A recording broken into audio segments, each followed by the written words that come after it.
Pekerjaan membersihkan talang dak itu tawonnya keluar.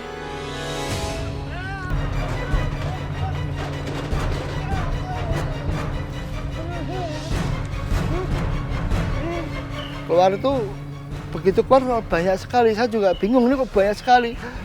Lalu mengetuk kepala saya, mengetuk badan saya. Sejumlah pengendara motor terjatuh saat melintas di atas jembatan penghubung Kabupaten Mojokerto dan Kabupaten Sidoarjo, Jawa Timur. Kecelakaan tersebut disebabkan oleh banyaknya serangga yang menumpuk di atas aspal dengan ketebalan 2 hingga 4 cm. Akibatnya, jalan menjadi licin saat dilalui kendaraan. Bahkan sejumlah truk tronton pengangkut barang mengalami slip hingga pengemudi kesulitan mengendalikan kendaraannya. Serangga kecil sejenis laron yang di Mojokerto biasa disebut klaper sering muncul dalam jumlah banyak saat musim penghujan. Diduga koloni klaper tinggal dan bertelur di sekitar jembatan. Beruntung tidak ada korban jiwa dalam peristiwa ini.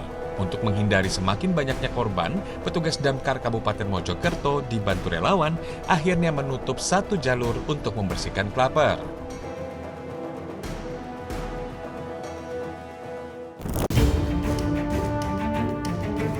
Sejumlah warga desa Pabean, Indramayu, Jawa Barat mengalami gatal-gatal, luka di kulit dan sekitar mata.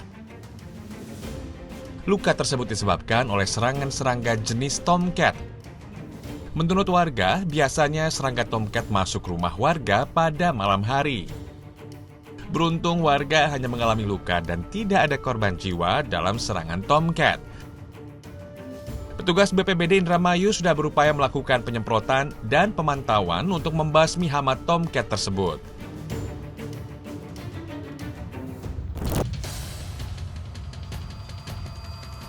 Kakek berusia 83 tahun warga Jalan Jati, Kecamatan Padang Hilir, Kota Tebing Tinggi, Sumatera Utara, tewas setelah diserang ratusan tawon.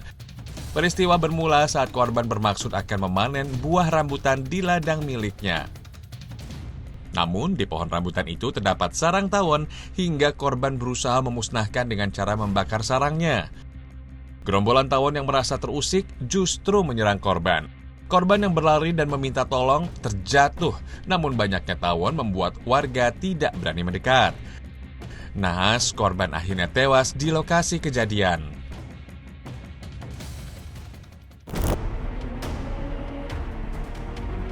Petugas pemadam kebakaran dan penyelamatan diserang koloni tawon Vespa saat berusaha mengevakuasi sarang tawon di salah satu rumah warga di Parepare, Sulawesi Selatan. Beruntung saat diserang, petugas menggunakan pakaian pengaman lengkap. Meski begitu, sejumlah tawon berhasil masuk dan menyengat petugas. Tidak ada korban jiwa dalam peristiwa tersebut. Gagal memindahkan sarang tawon dengan cara manual, petugas damkar dan penyelamat akhirnya menyemprot sarang tawon menggunakan air dan campuran deterjen.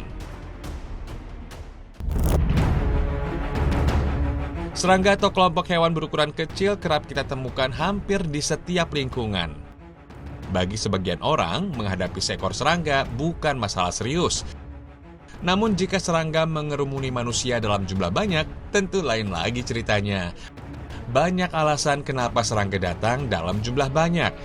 Selain hidup berkelompok, perubahan cuaca juga mempengaruhi perilaku alami hewan.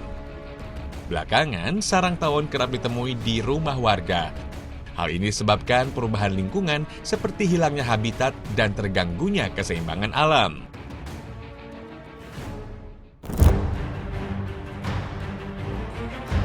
Agus adalah korban serangan tawon awal Oktober lalu. Warga Bekasi ini menderita luka parah setelah disengat belasan tawon Vespa afinis. Agus jadi salah satu korban serangan tawon Vespa yang beruntung. Meski sempat mendapat perawatan medis, tapi nyawanya tidak sampai melayang. Tawon Vespa afinis adalah salah satu jenis tawon yang agresif dan mematikan. Setelah disengat, biasanya tubuh akan syok. Hal ini adalah respon tubuh terhadap racun tawon. Bila racun yang masuk dalam jumlah banyak, tubuh akan menunjukkan reaksi alergi yang fatal, mulai dari gagal ginjal, endema paru, hingga berujung pada kematian.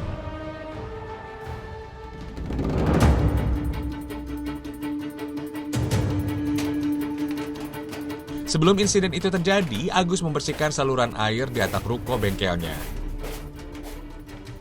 Namun siapa sangka, di salah satu sudut atapnya terdapat sebuah sarang tawon Vespa. Cukup lama melakukan aktivitas di sana, Agus tidak menyadari keberadaan sarang tawon itu. Nggak tahu, jadi saya nggak sama sekali tidak mengetahui untuk ada sarang di situ ya. Kalau ada mungkin saya menghindar. Di saat yang sama, aktivitas Agus justru mengganggu kawanan tawon Vespa. Pijakan kaki di atas atap seng membuat getarannya sampai ke sarang koloni tawon. Hal ini membuat tawon merasa terancam. Dalam kondisi seperti ini, tawon langsung waspada, bersiap mengamankan daerah teritorialnya. Kalau saya hujan, saya membersihkan, buka toko, membersihkan talang yang di lantai 3. Setelah saya waktu membersihkan itu memang ada menginjak seng ya, seng atap itu sedikit kan, menginjak itu mungkin ada getarannya. Saya itu belum selesai pekerjaan membersihkan talang dak itu, tawonnya keluar. Tanpa ada aba-aba, Agus langsung dikejutkan dengan segerombolan tawon Vespa yang menyerang dirinya. Keluar itu, begitu keluar banyak sekali, saya juga bingung ini kok banyak sekali. Lalu mengetuk kepala saya, mengetuk badan saya. Jadi di kepala itu jumlahnya ada 4 ya. Kalau di sini 3, di sini 1, di badan 8. Kejadian itu begitu cepat, meski Agus berupaya menghindar dan menyelamatkan diri. Sengatan tawon tetap mendarat di beberapa bagian tubuhnya.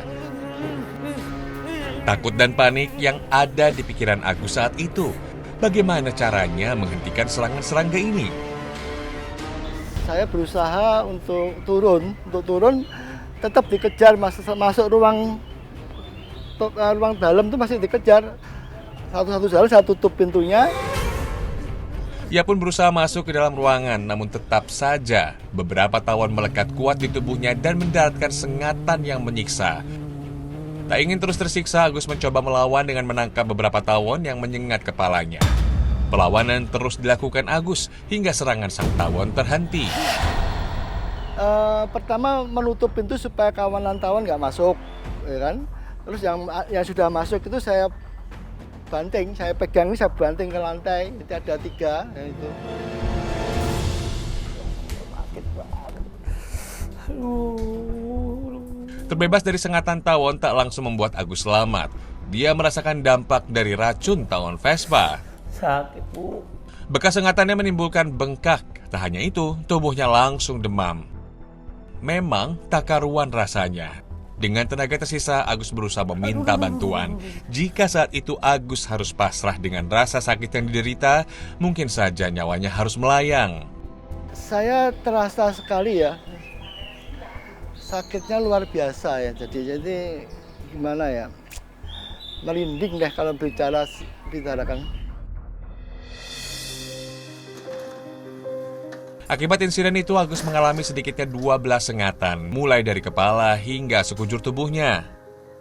Sulit rasanya menggambarkan rasa sakit yang ia rasakan. Meski langsung mendapatkan penanganan medis, tapi Agus mengalami infeksi pada bekas luka sengatan. Bahkan efek racun tawon Vespa masih dirasakan hingga beberapa hari setelahnya. Mual ya, ada mual juga, rasa mual gitu, terus pusing, terus cenut-cenut sekali senutannya itu sakit luar biasa lah, panas sekali gitu, panas, tensi naik gitu ya. Jadi di situ kalau nggak salah 180 sampai. Masih diberi kesempatan hidup saja sudah cukup membuat Agus amat bersyukur. 3 hari setelah insiden mengerikan itu terjadi, Agus pun meminta bantuan damkar setempat untuk mengevakuasi sarang tawon Vespa di atap ruko bengkelnya itu.